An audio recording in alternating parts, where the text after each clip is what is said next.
IPR important கொஸ்டின்ஸ்ல part 3ல இருக்கும். இதுல first question world trade organisation, இது ஏற்கனவே போன பார்ட்ல பார்த்துட்டோம்.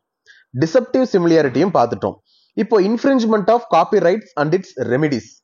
Infringement of copyrights and its ரெமிடிஸ்னா என்னன்னா, நான் வந்து ஒரு வேலை செஞ்சு வச்சிருக்கேன், மியூசிக் போட்டிருக்கேன், புக் எழுதியிருக்கேன், ஒரு ஆர்ட் ஒர்க் பண்ணியிருக்கேன். அத என்னுடைய அனுமதியே இல்லாம அதை அப்படியே திருடி விற்பது, அதன் மூலமா பணம் சம்பாதிப்பது, இதுதான் காப்பி ரைட்ஸ் இன்ஃப்ரிஞ்ச்மெண்ட் சொல்றாங்க. செக்ஷன் 51 ஆஃப் காப்பிரைட் ஆக்ட் 1957ல தான் இன்ஃப்ரிஞ்ச்மெண்ட் பத்தி பேசுறாங்க. என்னன்னா, என்னோட ஒர்க்கை காப்பி பண்ணாலோ, ரிப்ரொடியூஸ் பண்ணாலோ, டிஸ்ட்ரிபியூட் பண்ணாலோ, இல்ல பப்ளிக்கா பெர்ஃபார்ம் பண்ணாலோ வித்தவுட் ஆத்தரைசேஷன்ல இது இருந்ததுன்னா அதை தான் இன்ஃப்ரிஞ்ச்மெண்ட் சொல்றாங்க. இதுக்கு எக்ஸாம்பிள் என்னன்னா, ஒரு படம் கஷ்டப்பட்டு எடுக்கிறாங்க, அத இந்த திருட்டு சிடி போட்டு விற்கிறாங்கல்ல, அது வந்து என்னன்னா பைரேட்டிங்னு சொல்றாங்க. இந்த பைரேஷன் தப்பு, இது வந்து இன்ஃப்ரிஞ்ச்மெண்ட்.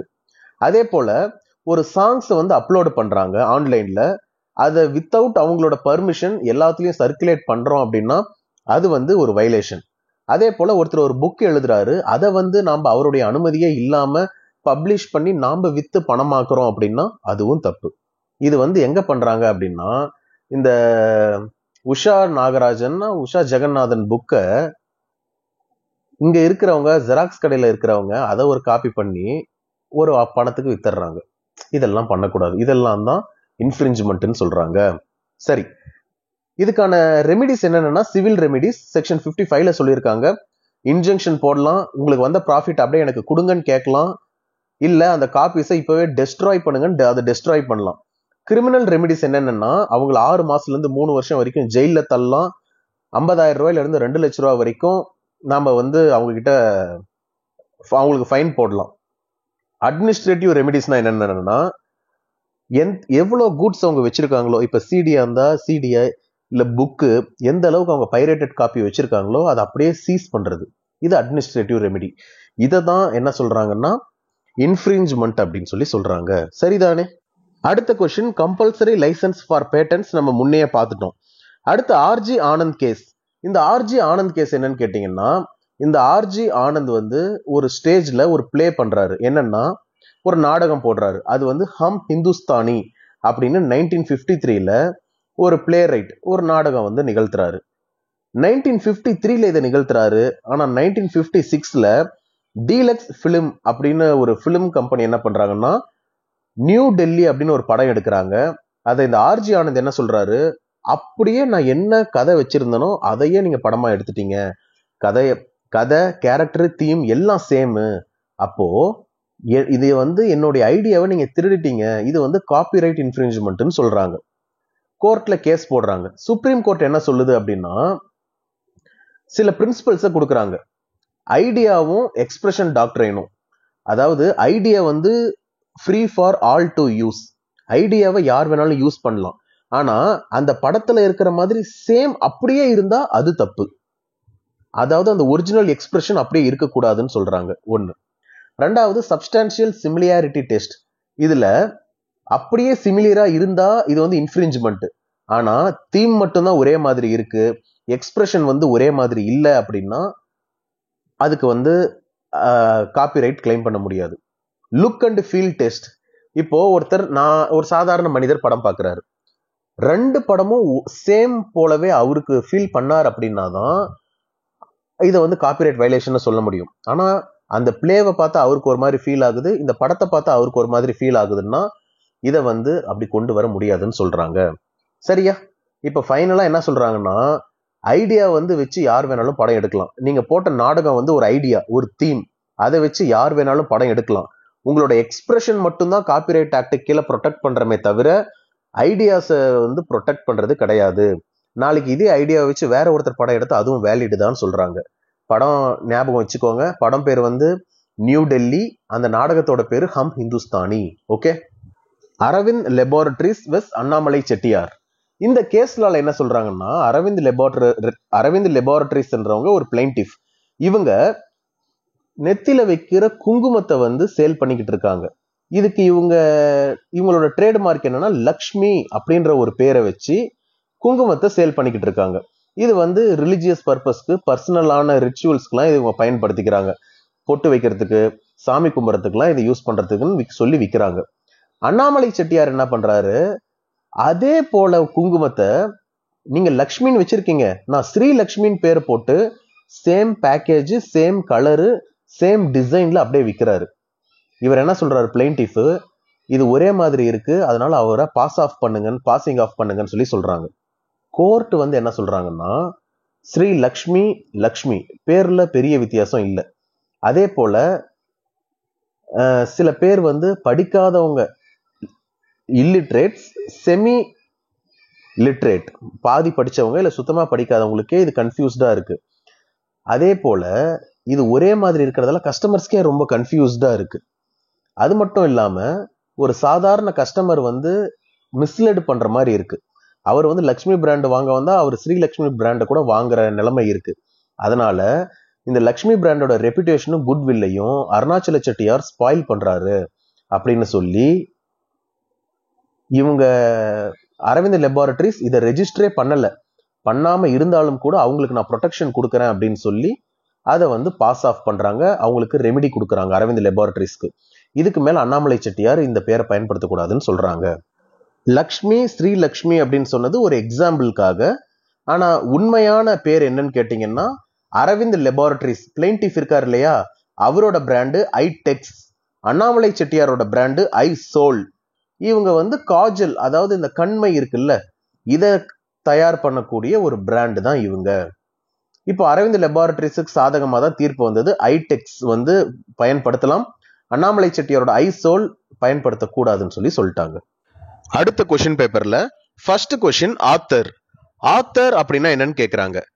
காப்பிரைட் ஆக்ட் 1957ல செக்ஷன் 2 கிளாஸ் D சொல்லியிருக்காங்க ஆத்தர் அப்படின்னா என்னன்னு. ஒரு லிட்ரரி இல்ல டிராமட்டிக் ஒர்க்கா இருக்கலாம், அதை யாரு எழுதுறாங்களோ அதோட ரைட்டர் தான் ஆத்தர். ஒன்னு உருவாக்குறவங்க தான் ஆத்தர். இப்போ ஒரு மியூசிக் இருக்கு, அதை யார் கம்போஸ் பண்றாங்களோ அவங்க அதோட ஆத்தர். ஆர்டிஸ்டிக் ஒர்க் இருக்கு, அதை யாரு வரையறாங்களோ அவங்க ஆத்தர். போட்டோகிராஃபி இருக்குன்னா அந்த போட்டோகிராஃபர் தான் அதோட author. Cinematography, film or sound recording இருக்குன்னா ப்ரொடியூசர் தான் ஆத்தர். கம்ப்யூட்டர் ஜெனரேட்டட் ஒர்க் இருக்கு அப்படின்னா எந்த நபர் இந்த சாஃப்ட்வேரை பயன்படுத்தி உருவாக்குனாரோ அவர் தான் அதுக்கு ஆத்தர். இதுதான் ஆத்தருக்கான டெஃபினிஷன். இதுல ஓனர்ஷிப் ரைட்ஸ் சொல்றாங்க. செக்ஷன் 17ல ஆத்தர் தான் first owner of the copyright, அவருக்கு தான் எல்லா விதமான ஓனர்ஷிப்பும் இருக்கு. செக்ஷன் 57ல என்ன சொல்றாங்கன்னா, grants authors the right to claim authorship, அவருடைய ஒர்க்குக்கான ஆத்தர்ஷிப் அவர் கிளைம் பண்ணலாம். அந்த ஒர்க்கை வந்து டிஸ்ட்ராய் பண்றாங்க, மாடிஃபை பண்றாங்க, இதனால அவருடைய ரெப்யூட்டேஷனுக்கு பாதிப்பு ஏற்படுதுன்னா டேமேஜஸ் அவர் கிளைம் பண்ணலாம்னு சொல்றாங்க. ஆத்தரை பத்தி கேட்டா நீங்க இதுதான் எழுதணும். அடுத்தது காப்பிரைட் போர்டு. காப்பிரைட் போர்டு அப்படின்னா என்னன்னு கேட்டீங்கன்னா, இது ஒரு quasi judicial body. Copyright act 1957ல செக்ஷன் 11ல சொல்லியிருக்காங்க இந்த காப்பிரைட் போர்டை பத்தி. இவங்களோட வேலை என்னன்னு கேட்டீங்கன்னா, காப்பிரைட் சம்பந்தமா ஏதாவது பிரச்சனை வருதுன்னா அந்த பிரச்சனைய டிஸ்பியூட்டை சரி பண்றது, கம்பல்சரி லைசன்ஸை ஒருத்தவங்களுக்கு கொடுக்கறது. ஒருத்தவங்க லைசன்ஸ் வாங்கி வச்சிருப்பாங்க, அது வந்து அவங்க கிட்ட மட்டும்தான் இருக்கும். கவர்மெண்ட்டே உள்ளது வந்து இந்த லைசன்ஸை நீ வச்சுக்கோன்னு கம்பல்சரி இன்னொருத்தவங்களுக்கு கிராண்ட் பண்றது, அதெல்லாம் இந்த காப்பிரைட் போர்டு மூலமா தான் பண்ணுவாங்க. இவங்களோட முக்கியமான ஃபங்க்ஷன்ஸ் என்னன்னா, ராயல்ட்டியை டிட்டர்மைன் பண்றது, ஏதாவது காப்பிரைட் ரிலேட்டடா பிரச்சனை வந்து அதை தீர்த்து வைக்கிறது, டிஸ்பியூட் அட்ஜுடிகேட் பண்றது, அடுத்து கம்பல்சரி லைசன்ஸை கிராண்ட் பண்றது, இதை கொடுக்கறது. இது இவங்களோட முக்கியமான வேலை. இவங்களோட பவர்ஸ் என்னென்ன அப்படின்னா, இந்த காப்பிரைட் சம்பந்தமா ஒரு பிரச்சனை வந்தா சம்மன் அனுப்பி அவங்களை நேரடியாக கூப்பிடுறதுக்கு இவங்களுக்கு அதிகாரம் இருக்கு. அதே போல டாக்குமெண்ட்டை வந்து ப்ரொடியூஸ் பண்ணுங்க என் முன்னாடின்னு சொல்றதுக்கு இவங்களுக்கு அதிகாரம் உண்டு. அதே போல இவங்க வந்து எவிடன்ஸை ரிசீவ் பண்ணலாம், அஃபிடாவிட் மாதிரி, அதுக்கு இவங்களுக்கு அதிகாரம் இருக்கு. அதே போலவே அந்த வந்த விட்னஸை எக்ஸாமைன் பண்றதுக்கு இவங்களுக்கு அதிகாரம் இருக்கு. இதெல்லாம் தான் powers of copyright board. Summoning, recovering or discovery of documents, receiving evidence, அடுத்து issuing commissions for examination of witnesses. சரியா? ஆனா இப்போ இது எப்படி இருக்குன்னு கேட்டீங்கன்னா, 2017க்கு அப்புறம் இந்த காப்பிரைட் போர்டோட வேலையை இன்டெலெக்சுவல் ப்ராப்பர்ட்டி அப்பல்லட் போர்டுன்ற மாதிரி மாத்திட்டாங்க. 2021ல் என்ன ஆகுது, இதுக்குன்னு தனியா ட்ரிபியூனல் கொண்டு வந்து இதோட எல்லா ஃபங்க்ஷன்ஸையுமே ஹைகோர்ட் பாத்துக்கிற மாதிரி வச்சுட்டாங்க. சரியா? Tribunal reforms, rationalisation and condition of service ordinance அப்படின்னு ஒன்று கொண்டு வந்து இந்த ஐபிஏபியை அபாலிஷ் பண்ணிட்டாங்க. நல்லா புரிஞ்சுக்கோங்க. ஃபர்ஸ்ட் காப்பிரைட் போர்டு, அப்புறம் 2017 இன்டெலெக்சுவல் ப்ராப்பர்ட்டி அப்பல்லட் போர்டுன்னு ஒன்று வந்துச்சு. 2021 அதுவும் போய் இவங்களோட ஃபங்க்ஷன்ஸ் எல்லாம் ஹைகோர்ட்டே பாத்துக்கிறேன்னு சொல்லிட்டாங்க. இதுதான் copyright board. Proprietor of new design என்னன்னா, டிசைன்ஸ் ஆக்ட் 2000ல செக்ஷன் 2 கிளாஸ் ஜேல சொல்லியிருக்காங்க ப்ரொப்ரைட்டர் அப்படின்னா யாருன்னு. புதுசா ஒரு டிசைனை கிரியேட் பண்றாங்க, அவர் தான் இந்த டிசைனோட ரைட்ஃபுல் ஓனர். யார் யாரெல்லாம் ப்ரொப்ரைட்டரா இருப்பாங்க அப்படின்னு டிஃபைன் பண்றாங்கன்னா, ஆத்தர் ஆஃப் த டிசைன். ரெண்டாவது, யார் வந்து இந்த டிசைனை எக்ஸிக்யூட் பண்ணியிருக்காங்களோ அவங்க. மூணாவது, a person who accused the design. டிசைனை வந்து மத்தவங்க பண்ணதை இவர் பணம் கொடுத்து பர்ச்சேஸ் பண்ணிக்கிட்டார் அப்படின்னா இவர் தான் அதுக்கான ப்ரொப்ரைட்டர். சரியா? நாலாவது, any person whom the right in the design has devolved. அப்படின்னா ஒருத்தவங்க கிட்ட செஞ்சு கொடுக்க சொல்லி கேட்கிறாரு, ஆர்டர் கொடுக்கிறாரு, ஒரு அசைன்மெண்டா கொடுக்கிறாரு. அவர் அதை செஞ்சு முடிச்சிட்டார் அப்படின்னா, அவர்கிட்ட இருந்து இவர் வாங்கிக்கிட்டார் அப்படின்னா இப்போ இவர் தான் ப்ரொப்ரைட்டர். மூணாவதுல வந்து என்ன அப்படின்னா, இதுல வந்து மணி இன்வால்வ் ஆகும், பேமெண்ட் இன்வால்வ் ஆகும். நாலாவதுல ஒருத்தருக்கு அசைன்மெண்டா இதை கொடுக்குறாங்க, அதை வந்து திருப்பி இவரே வாங்கிக்கிறாரு. அதை டிசைன் பண்ணவர் உங்களுக்கு இது முழு ரைட்ஸ் இருக்குன்னு அதை ஒப்படைச்சிருவார். சரியா? மொத்தம் 4. ஆத்தர் ஆஃப் த டிசைன், அடுத்து டிசைனை எக்ஸிக்யூட் பண்ற ஒருத்தர், மூணாவது யார் டிசைனை வந்து வாங்குறாரோ எக்ஸிக்யூட் பண்ணவர்கிட்ட இருந்து வாங்குறாரு இல்லையா அவரு, நாலாவது டிசைனை வந்து ஒரு அசைன்மெண்டா பண்ணி கம்பெனி ஓனருக்கு கொடுக்கறது. இந்த மாதிரி இருக்கவர் தான் ப்ரொப்ரைட்டர். இந்த டிசைனை வந்து ப்ராப்பரா ரெஜிஸ்டர் பண்ணணும். செக்ஷன் 5 ஆஃப் டிசைன்ஸ் ஆக்ட் 2000ல அவங்க என்ன ஃபீ இருக்கோ அந்த ஃபீயை கொடுத்து ரெஜிஸ்டர் பண்ணணும்னு சொல்றாங்க. இதுதான் ப்ரொப்ரைட்டர் ஆஃப் டிசைன்ஸ் அப்படின்னு சொல்றாங்க டிசைன்ஸ் ஆக்ட்ல. சரிதானே? இதுக்கான எலிஜிபிலிட்டி என்னன்னா, யார் ஒரிஜினல் கிரியேட்டரோ அவர் தான் ரெஜிஸ்டர் பண்ணணும். ரெஜிஸ்ட்ரேஷன் வந்து பண்ணும் பொழுது அதுக்கான ஃபீயை வந்து கொடுக்கணும். கண்டிப்பா ப்ரொப்ரைட்டரோட பேர்ல தான் அது இருக்கணும். இந்த டிசைனை அவர் எக்ஸ்க்ளூசிவா யூஸ் பண்ணலாம், வேற யாராவது யூஸ் பண்றதுல இருந்து இவர் மற்றவங்களை தடுக்கலாம். Industrial designs. இண்டஸ்ட்ரியல் டிசைன்ஸ் அப்படின்றது என்னன்னா, ஒரு ஆப்ஜெக்ட், ஒரு ப்ராடக்டா இருக்கலாம், ஒரு டிவைஸா இருக்கலாம், இல்ல மக்களுக்கு கொடுக்கக்கூடிய சர்வீஸா இருக்கலாம். டே டு டே லைஃப்ல மக்கள் அதை பயன்படுத்திக்கிட்டே இருக்காங்க. ஒரு சாரார் மக்கள் அதை தொடர்ந்து பார்த்துக்கிட்டே இருக்காங்க. உதாரணத்துக்கு கார் வச்சுக்கோங்க. ஒரு சாரார் மக்கள் வந்து அதை பயன்படுத்திக்கிட்டே இருக்காங்க, ஒரு சாரார் மக்கள் வந்து அந்த காரை தொடர்ந்து அந்த டிசைனை பார்த்துக்கிட்டே இருக்காங்க ரோட்ல. இது இண்டஸ்ட்ரியல் டிசைன். இதுக்கு ஒரு டெஃபினட் ஷேப் இருக்கு, ஒரு லைன் இருக்கு, ஒரு பேட்டர்ன் இருக்கு, ஒரு கலர் இருக்கு. இதுதான் இண்டஸ்ட்ரியல் டிசைன். அதை 3D மாடல்லையோ 2D மாடல்லையோ வச்சிருப்பாங்க. இப்போ ஒரு கார் இருக்குன்னா எடுத்த உடனே காரை உருவாக்க மாட்டாங்க. இந்த தார் அப்படின்ற ஒரு கார் சொல்றோம், அந்த கார் வந்து ஒரு பெண் தான் வடிவமைச்சாங்க. அந்த காரை உருவாக்குறதுக்கு முன்னாடி அதை வந்து 3D டிசைன்ல வச்சிருப்பாங்க. விஷுவல் அப்பீலா நமக்கு தெரியும். இந்த இண்டஸ்ட்ரியல் டிசைனுக்கு என்ன சொல்றாங்கன்னா, கீ ஃபியூச்சர்ஸ் அது விஷுவல் அப்பீலா இருக்கணும். முதல்ல அதை பார்க்கக்கூடியதா இருக்கணும். அதோட ஷேப், கன்ஃபிகரேஷன், பேட்டர்ன் என்ன மாதிரி இருக்கு அதெல்லாம் நமக்கு தெரியணும். அதே போல அது வந்து என்ன பர்பஸ்க்காக யூஸ் பண்றோமோ அதுக்காக மட்டும் இல்லாம ஏஸ்தட்டிக் வேல்யூ, அழகியல் சார்ந்ததாகவும் இருக்கணும். மூணாவது, ரொம்ப புதுமையா இருக்கணும்னு சொல்றாங்க. சரியா? இது எல்லாம் தான் கீ ஃபீச்சர்ஸ். இப்போ வோக்ஸ் வேகன் இருக்காங்க அப்படின்னா அது ஜெர்மன்ல நமது நாட்டு கார்னு அர்த்தம். ஓக்ஸ் வேகன், வேகன்னா வாகனம், ஓக்ஸ்னா நமது நாட்டு வாகனம்னு அர்த்தம் ஜெர்மனில. அதுதான் ஓக்ஸ் வேகன் சொல்றாங்க. அவங்களுடைய கார் எல்லாமே ஒரு டிஸ்டிங்டிவ் ஷேப்ல இருக்கும், அதை யாரும் காப்பி பண்ண மாட்டாங்க. அதுதான் இண்டஸ்ட்ரியல் டிசைன். புரியுதா? ஹென்ஸ் கெச்சப் பாட்டில்னு ஒண்ணு இருக்கு. அவங்க கெச்சப் பாட்டில் வந்து மக்கள் பயன்படுத்துறதுக்கு ரொம்ப ஈஸியா இருக்குன்றதுக்காக அதை கொண்டு வந்திருக்காங்க அந்த மாதிரி டிசைன்ல. அதை யாரும் காப்பி பண்ண முடியாது. இததான் இண்டஸ்ட்ரியல் டிசைன்னு சொல்றாங்க. புரியுது தானே? இத ப்ரொடெக்ட் பண்றதுனால மக்கள் வந்து அவங்களோட புது புது இன்னோவேஷனுக்கு கவர்மெண்ட் என்கரேஜ் பண்ற மாதிரி இருக்கு. அவங்களோட ப்ராடக்ட் வந்து கமர்ஷியலா சக்சஸ் ஆகுறதுக்கு கவர்மெண்ட் ஹெல்ப் பண்றாங்க. எப்படி? வேற யாராவது இந்த டிசைனை காப்பி பண்ணா அவன் மேல வந்து ஃபைன் போடுறது, கேஸ் போடுறது, இந்த மாதிரி எல்லாம் ஒரு விஷயத்த கவர்மெண்டே வச்சிருக்காங்க. சரிதானே? கம்பல்சரி லைசன்ஸ் நம்ம இதுக்கு முன்னாடியே படிச்சிட்டோம். அடுத்தது WIPO, world intellectual property organisation. என்ன இந்த WIPOன்னு கேட்டீங்கன்னா 1967 வருஷம் WIPO கன்வென்ஷன் நடக்குது. இந்த கன்வென்ஷன் மூலமா 1970 வேர்ல்டு இன்டெலெக்சுவல் ப்ராப்பர்ட்டி ஆர்கனைசேஷன் ஒன்று ஆரம்பிக்கிறாங்க. அதோட ஹெட் குவார்டர்ஸ் ஜெனீவா, சுவிட்சர்லாந்துல இருக்கு. 193 மெம்பர் ஸ்டேட்ஸ் இதுல இருக்காங்க. அதாவது உலகத்துல இருக்கக்கூடிய அனைத்து நாடுகளையும், அந்த நாடுகள் எல்லாம் பேட்டன்ட் வாங்குவாங்க, ட்ரேட் மார்க் வாங்குவாங்க, காப்பிரைட் பிரச்சனை இருக்கும். இது எல்லாத்தையும் பதிவு பண்றது, பிரச்சனைகளை சரி பண்ற வேலையை இவங்க தான் செய்யறாங்க உலகம் முழுக்க. சரியா? சரிப்பா. அடுத்தது இதோட ஆப்ஜெக்டிவ்ஸ் என்னென்னா ப்ரமோஷன் ஆஃப் ஐபி ப்ரொடெக்ஷன். அதாவது இன்டெலெக்சுவல் ப்ராப்பர்ட்டியை உலகம் முழுக்க ப்ரொடெக்ட் பண்றதுக்கு என்னென்ன வேலை செய்யணுமோ அதை செய்யறாங்க. அப்படி ப்ரொடெக்ட் பண்ணாதான் புதுசா இன்னோவேட் பண்ணுவாங்க, கிரியேட்டிவிட்டியை கொண்டு வருவாங்க. ரெண்டாவது அட்மினிஸ்ட்ரேட்டிவ் கோஆபரேஷன்.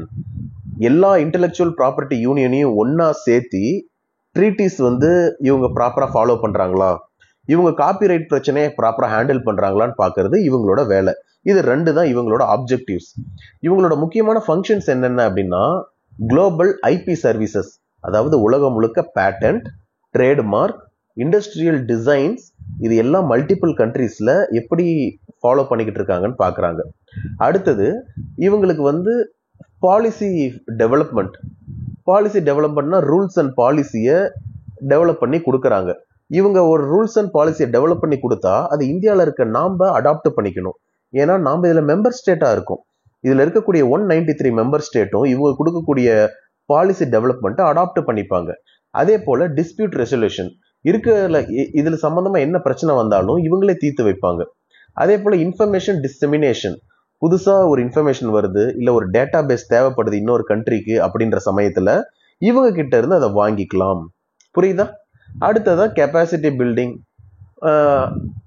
ஆட்களுக்கு டெக்னிக்கல் அசிஸ்டன்ஸ் கொடுக்கறது, ட்ரைனிங் கொடுக்கறது, ரிசோர்ஸ் மேனேஜ்மெண்ட் சொல்லி கொடுக்கறது, இந்த வேலையெல்லாம் செய்யறாங்க. இதுதான் WIPO. WIPO அவங்களோட ஆப்ஜெக்ட்ஸ், அவங்களோட ஃபங்க்ஷன்ஸ் இதெல்லாம் இதுதான். அவங்களோட ட்ரீட்டிஸ் ரெண்டு சொல்ற ஞாபகம் வச்சுக்கோங்க. ஹேக்யூ அக்ரிமெண்ட், ஸ்பெல் பண்றேன், HAGUE, ஹேக் அக்ரிமெண்ட். அடுத்தது PCT, பேட்டன்ட் கோஆபரேஷன் ட்ரீட்டி. மொத்தம் 26 அக்ரிமெண்ட் இருக்கு, இன்டர்நேஷனல் ட்ரீட்டி இருக்கு. சொன்னா குழம்பிடுவீங்க, ரெண்டு மட்டும் எழுதி வைங்க. சரிதானே? சரி. Revocation of patent. Revocation of patent அப்படின்னா என்னன்னா, நான் ஒரு கண்டுபிடிப்பை நிகழ்த்துறேன், புதுசா ஒரு விஷயத்தை நான் கண்டுபிடிக்கிறேன், நான் அதுக்கு பேட்டன்ட் வாங்குறேன். ஆனா அந்த பேட்டன்ட்டை நான் சரியான வகையில பயன்படுத்தாத பொழுது அரசாங்கம் என்ன பண்றாங்க, என்கிட்ட இருக்கக்கூடிய பேட்டன்ட்டை அவங்க பறிச்சுக்கிறாங்க. அதாவது ஒரு ஸ்டாச்சுட்டரி ரெக்குயர்மெண்ட் இருக்கு, சட்டத்தின் அடிப்படையில் சட்டப்படி நான் அந்த பேட்டன்ட்டை பத்திரமா பயன்படுத்தணும். பேட்டன்ட் கிடைச்சிருச்சே அப்படின்னு சொல்லி இஷ்டத்துக்கு நான் பயன்படுத்தினேன் அப்படின்னா பப்ளிக் இன்ட்ரெஸ்ட் முன்னாடி வச்சு என்னோட பேட்டன்ட்டை புடுங்கி அதை வேற யாருக்காவது கொடுத்துருவாங்க, அதை பொது பயன்பாட்டுக்கு வச்சிருவாங்க, இப்ப யாருனாலும் யூஸ் பண்ணிக்கலாம் அப்படின்னு சொல்லி. இதுதான் ரிவோகேஷன் ஆஃப் பேட்டன்ட்னு சொல்றாங்க. இந்தியன் பேட்டன்ட் ஆக்ட் 1970 செக்ஷன் 64 சொல்றாங்க கிரவுண்ட்ஸ் ஃபார் ரிவோகேஷன். என்னென்ன கிரவுண்ட்ஸ் எல்லாம் இருக்கு அப்படின்னு சொல்லி கேட்டீங்கன்னா, இந்த பேட்டன்ட் ஒன்றும் புதுசு கிடையாது, இது ட்ரெடிஷனல் நாலேஜ், மக்களுக்கே இது எல்லாத்துக்கும் தெரியும் அப்படின்னு சொன்னாலோ, இல்ல டிஸ்க்ளோஸ் பண்ண வேண்டிய இன்ஃபர்மேஷனை டிஸ்க்ளோஸ் பண்ணாம விட்டாலோ, ராங்ஃபுல்லா ஒரு பேட்டன்ட்டை அப்டைன் பண்ணி இருந்தாலோ, இல்ல புதுமையான விஷயங்கள் இல்லாம அந்த பேட்டன்ட்டை கொடுத்திருந்தாலோ, வெளிப்படைத்தன்மை இல்லாம இருந்தாலோ அந்த பேட்டன்ட்டை ரிவோகேட் பண்ணிடுவாங்க. யாரு அந்த ரிவோகேஷன் எப்படி நடக்கும்னு கேட்டீங்கன்னா, யாராவது ஒரு இன்ட்ரெஸ்டட் பர்சன் பெட்டிஷன் போட்டா போதும் ஹைகோர்ட்ல. அதே போல சென்ட்ரல் கவர்மெண்ட் நினைச்சாங்கன்னா ரிவோகேட் பண்ணலாம். இவங்க ஏதாவது இன்ஃப்ரிஞ்ச்மெண்ட் இதுல பண்ணியிருக்காங்க அப்படின்னா அந்த சமயத்திலையும் ரிவோகேட் பண்ணலாம் அப்படின்னு சொல்றாங்க. இதுல செக்ஷன் 65 என்னன்னா revocation related to atomic energy. இப்போ சென்ட்ரல் கவர்மெண்ட் அட்டாமிக் எனர்ஜி கூட ரிலேட் ஆகுற மாதிரி ஏதாவது ஒரு பேட்டன்ட் யாராவது வாங்கியிருந்தாங்க அப்படின்னா, அது கூட ரிலேட் ஆகுற மாதிரி இருந்தா இன்ட்ரெஸ்ட் ஆஃப் த கண்ட்ரியை முன்னாடி வச்சு அந்த பேட்டன்ட்டை ரிவோக் பண்ணிடுவாங்க. பப்ளிக் இன்ட்ரெஸ்டுக்கு அகைன்ஸ்டா அந்த பேட்டன்ட் செயல்பட்டார் அப்படின்னா செக்ஷன் 66 கீழே அதை ரிவோகேட் பண்ணிடுவாங்க. சரியா? இந்த மாதிரி எல்லாம் சொல்லி ரிவோகேட் பண்ணிடுவாங்க. செக்ஷன் 85 முக்கியமா நான் ஒர்க்கிங், இந்தியாவோட நலனுக்காக இல்லாம ஒரு ஃபாரினோட நலனுக்காக பயன்படுத்துறது. இந்திய மக்கள் நலனுக்காக இல்லாம இவங்களுடைய லாப நோக்குக்காக அதை ஏற்றுமதி பண்றது. இந்த பேட்டன்ட்டை யூஸ் பண்ணி அஃபோர்டபுள் பிரைஸ்ல இல்லாம ஹையர் பிரைஸ்ல இருந்துச்சுன்னா இந்த மாதிரியான சூழ்நிலைகள்ல செக்ஷன் 85 பயன்படுத்தி ரிவோகேட் பண்ணிடுவாங்க. சரிதானே? சரி, இதெல்லாம் தான் ரிவோகேஷன் ஆஃப் பேட்டன்ட். அடுத்தது பாசிங் ஆஃப். பாசிங் ஆஃப் நம்ம ஏற்கனவே பார்த்துட்டோம். அடுத்து கலெக்டிவ் ட்ரேட்மார்க் பார்க்கலாம். கலெக்டிவ் ட்ரேட்மார்க் அப்படின்னா என்னன்னா, நான் ஒரு விஷயத்தை தனியா கண்டுபிடிக்கிறேன்னா அதுக்கு பேட்டன்ட் வாங்குறேன், ட்ரேட்மார்க் வாங்குறேன். கலெக்டிவ் ட்ரேட்மார்க் அப்படின்றது நாங்க ஒரு குரூப் ஆஃப் மெம்பர்ஸ், நாங்க ஒரு கூட்ஸை உருவாக்குறோம், இல்ல ஒரு சர்வீஸை நாங்க கொடுக்குறோம் அப்படின்ற சமயத்துல மற்ற நபர்கள் கிட்ட இருந்து எங்களை நாங்க பிரிச்சு காட்டுறதுக்கு நாங்க ஒரே மாதிரியான குறியீடை பயன்படுத்துறோம். அதுதான் கலெக்டிவ் ட்ரேட்மார்க்னு சொல்றாங்க. இப்போ ஓலா, ஊபர் இதெல்லாம் ஒரு மாதிரி. இவங்களுக்கு மத்தியில இப்போ திருச்சியில தனியா ஒருத்தவங்க ஆட்டோ ஸ்டாண்ட் வச்சு நடத்துறாங்கன்னா அவங்களோட அதுதான் கலெக்டிவ் ட்ரேட்மார்க். அவங்களோடது தனி. அங்க ஒரு 10 பேர் ஒரே மாதிரி ஆட்டோ ஓட்டுறாங்க அப்படின்னா அதுதான் கலெக்டிவ் ட்ரேட்மார்க்னு அர்த்தம். இப்போ ஒருத்தவங்க ட்ரெஸ் செய்யறாங்க, ஷால், மப்ளர் இதெல்லாம் செய்யறாங்க. இந்த மாதிரி செய்யும் போது ஒரு 50 பேர் ஒன்னா சேர்ந்து கலெக்டிவ் ட்ரேட்மார்க்கை வாங்குறாங்க. அது பேர் என்னன்னா உள் மார்க். அவங்க ஷால்லையோ மப்ளர்லயோ உள் மார்க் அப்படின்னு எழுதி இருந்தது அப்படின்னா அது ரொம்பவும் சூப்பரான குவாலிட்டியில இருக்குன்னு அர்த்தம். நாம அதை பயன்படுத்திக்கலாம். அப்போ எத்தனை பேர் அந்த கூட்டமைப்புல இருக்கிறாங்களோ 50 பேர் இருந்தா 50 பேரும் தயார் பண்ணக்கூடிய பொருளுக்குமே உள் மார்க் அப்படின்ற லோகோ பயன்படுத்திப்பாங்க. சரியாப்பா? இப்போ அந்த லோகோவும் அது நல்லா இருக்கு, எனக்கும் அதே போல வேணும்னு இந்த கூட்டத்திலேயே இல்லாத ஒரு மூன்றாம் உற்பத்தியாளர் நினைக்கிறார் அப்படின்னா அவர் நினைச்சா வாங்க முடியுமான்னு கேட்டா அவரும் அந்த மார்க்கை வாங்கிக்கலாம். அதுக்கு பேர் என்னன்னா சர்டிபிகேஷன் மார்க்ஸ். கலெக்டிவ் மார்க்ஸ் அப்படின்னா அந்த குரூப்ல ஜாயின் பண்ணணும், அதுக்குள்ள இருக்கக்கூடிய மெம்பர்ஸுக்கு மட்டும்தான் அதை கொடுப்பாங்க. அது கலெக்டிவ் மார்க். தேர்ட் பர்சனும் இதை நான் அக்யூர் பண்ணுன்னு சொல்லி நினைச்சார் அப்படின்னா, இந்த குரூப்ல சேராம அக்யூர் பண்ணணும்னு நினைச்சாருன்னா சர்டிபிகேஷன் மார்க் வாங்கிக்கலாம். அந்த குரூப்குள்ளே இருந்தா கலெக்டிவ் மார்க், வெளியாட்கள் பண்ணா சர்டிபிகேஷன் மார்க். சரியா? இதுக்கு என்னன்னா ட்ரேட்மார்க் ஆக்ட் 1999ல செக்ஷன் 2 கிளாஸ் 1 சப் கிளாஸ் ஜில சொல்றாங்க. சரிதானே? இதுக்கான கீ ஃபீச்சர்ஸ் என்னென்ன இருக்கணும்னா, ஓனர்ஷிப்னு ஒன்று இருக்கணும், யூசேஜ், பர்பஸ், ரெகுலேஷன்ஸ், இது எல்லாமே ஒரு அசோசியேஷன்ல இருக்கவங்களுக்கு கிட்ட தான் இருக்கும். அப்போ அந்த அசோசியேஷன்ல இருக்கவங்க மட்டும்தான் இந்த கலெக்டிவ் ட்ரேட்மார்க்கை பயன்படுத்த முடியும். அசோசியேஷனுக்கு வெளியில இருக்கிறவங்க பயன்படுத்த முடியாது. சிஏன்னு சொல்லி போட்டுக்கிறாங்க. ஏன் போடுறாங்க? இன்ஸ்டிடியூட் ஆஃப் சார்ட்டர்ட் அக்கௌண்டன்ஸ்ல யார் படிக்கிறாங்களோ இல்ல அதோட ரெகக்னைஸ்டு யூனிவர்சிட்டியில யார் படிக்கிறாங்களோ அவங்க மட்டும்தான் சிஏன்னு போட்டுக்க முடியும், வேற யாரும் போட்டுக்க முடியாது. சரிதானே? சரி, இதுதான் கலெக்டிவ் ட்ரேட்மார்க் அப்படின்னு சொல்றாங்க. அடுத்த கொஸ்டின் ஒரு கேஸ்ல ஆனந்த் வெர்சஸ் டீலக்ஸ் பிலிம்ஸ். இதையும் நம்ம முன்னாடியே பார்த்துட்டோம். அடுத்து நம்ம பார்ட் 4ல இன்னும் சில கொஸ்டின்ஸ் பார்ப்போம்.